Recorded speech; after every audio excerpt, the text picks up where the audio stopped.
Hello and welcome to the Pup Mommy, where it's all about the pups. In this video, I'm going to talk about the difficult topic about euthanizing your dog. How to know when it's time and possibly when it's not. But more importantly, making the best decision for your dog, because when it really comes down to it, it's not about you, it's about him or her. And as for experience on this topic, well, I've had to euthanize 6 dogs in the past 12 years. So first let me say that having to make the decision to euthanize your dog, or in other words, putting your dog down, does not necessarily equate only to elderly senior dogs who have lived a full life and are now losing their mobility, or you see a cognitive decline, or the effects of a tumor or cancer. The difficult decision to euthanize a pup can also come when you least expect it, and when the dog is a young adult or even a puppy. You know, as a dog owner of over 30 years, the 3 factors that I have used to determine when to put my dog down are: 1, is my dog in pain?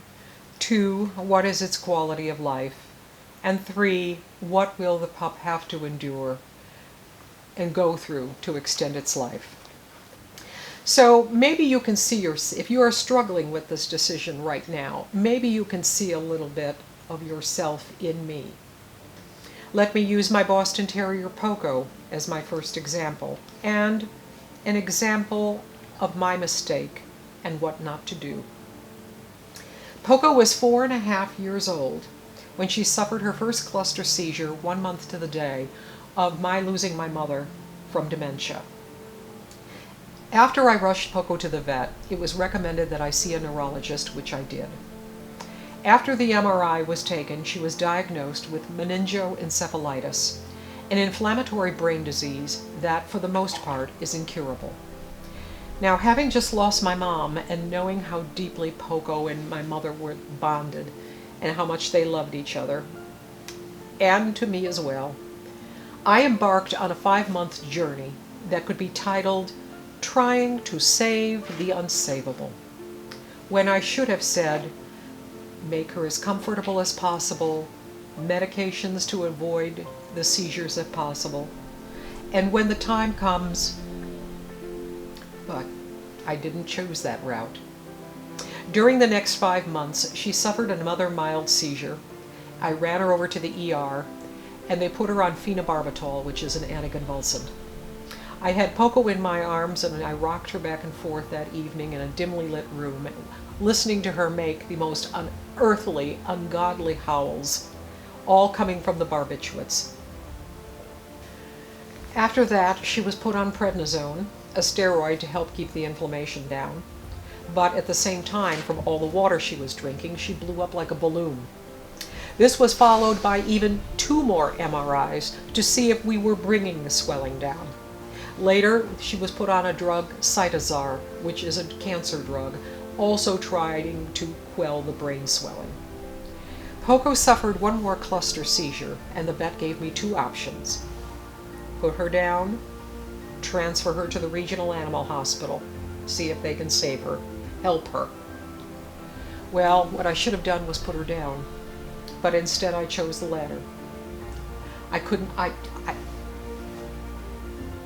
I didn't follow my own advice. I couldn't let her go. She was in emergency for 2 days on a ventilator, on an IV, medications, cotton balls in her ears to keep the sounds down. I came to see her at 2 a.m. in the morning. I was with her during various times during the day, when finally the ER doc put her arm around me and said, "I can't save her." I gave the assent for euthanasia, and I held her in my arms while talking to her as the doc gave the injection. In those 5 months, I had spent over $12,000 trying to save the unsavable. Was she in pain? I was told no, but I could see differences in her body and her activity level. But again, I just couldn't let her go. Moral of this story for you out there: it should never be about you. It should be about the pup. It's part of being a pup owner and the trust and love that a pup puts into us, that we will make the decisions, the hard decisions, that in the end are best for them. There are two reasons that you don't want to have to euthanize your dog. One, when it swallowed a foreign object, and the other, where a lump or bump that you thought was going to go away turns out to be cancer. And in both cases, you waited too long to take the pup to the vet. Then your dog pays the ultimate price with its life. You're an emotional wreck, not to mention you're probably going to be out a few $100s, if not a few thousand. I lost two of my pups, Noel and Spunky, to foreign objects that they swallowed that were undetected by x-rays and blood work both. And this is the key point here, undetected. Because not everything a dog swallows is going to show up on an x-ray. And when something is detected, the severity is not always known until exploratory surgery. So when I had given the assent for Noel's surgery, he was on the operating table when the vet called me at 2 a.m. and said peritonitis had set in and he couldn't be saved. I ran over to the hospital.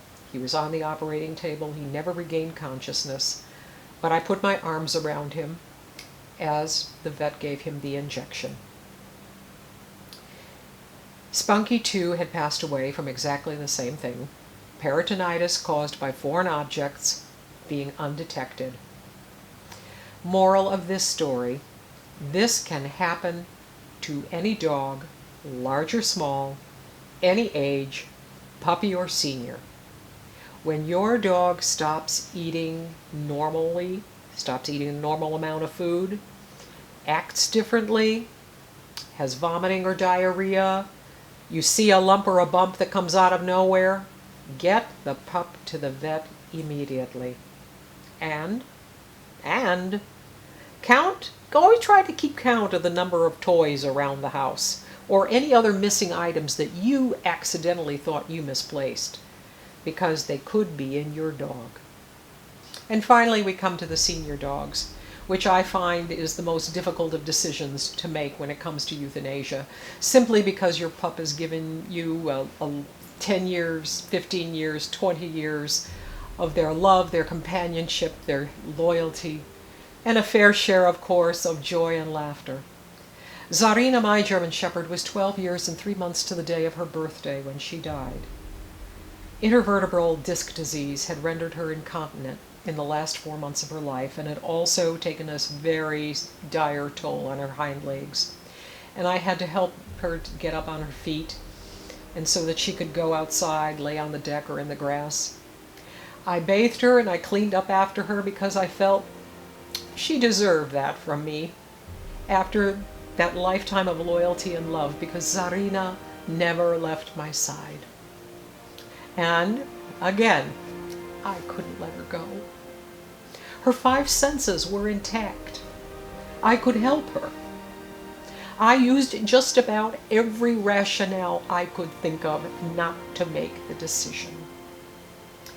And it was only one day when I finally really looked at her struggling to get to me in the kitchen from the front hallway, that I realized it was time to let her die with dignity, the dignity that she deserved.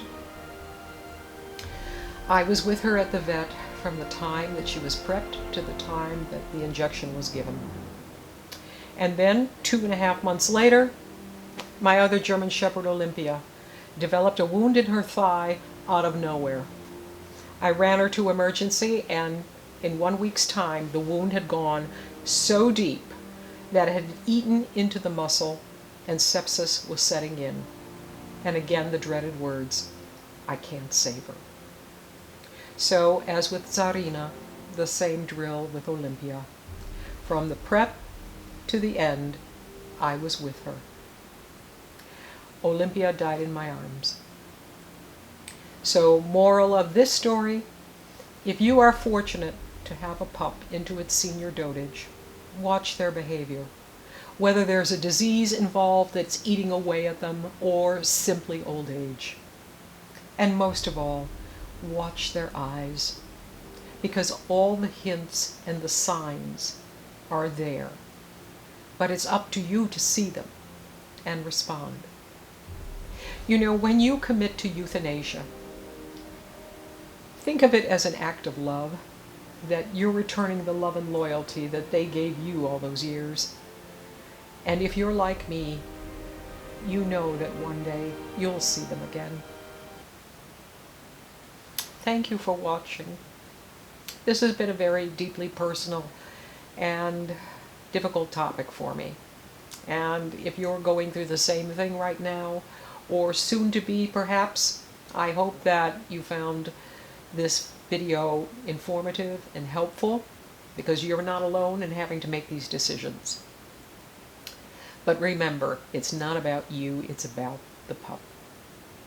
So thank you for watching. If you have any questions or comments, I'll leave my contact information in the description section. Please click subscribe so that you'll know when I upload more videos on topics that are not so awful. And again, if you need help or any assistance in finding the perfect pup for your family, or if a pup is right for you at this time, again, feel free to contact me. Thank you for watching. Bye for now.